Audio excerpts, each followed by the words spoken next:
ఈరోజు ఈ విధంగా జరిగిందంటే రాష్ట్ర ప్రజలకు సంబంధించిన సంపద ఏ విధంగా వృధా కావటం జరిగింది, ఆనాడున్న ప్రభుత్వం తీసుకున్న అనాలోచితమైన నిర్ణయాల వల్ల ఇష్టారాజ్యంగా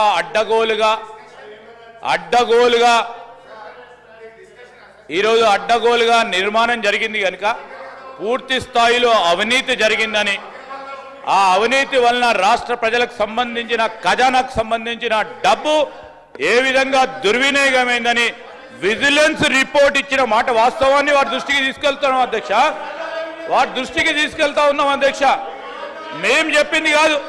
ఈరోజు మా ప్రభుత్వం చెప్తే ఒక రీతిగా ఉంటుంది, మేమేం చెప్పలేదు అధ్యక్ష.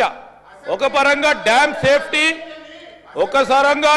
సేఫ్టీ అధికారులు, ఇంకో పరంగా అధికారుల పరంగా విజిలెన్స్ రిపోర్టుకు సంబంధించి తీసుకున్న నిర్ణయం ప్రకారం ఈరోజు వాళ్ళే వాస్తవాలను చూడడానికి రమ్మంటున్నాం అధ్యక్ష.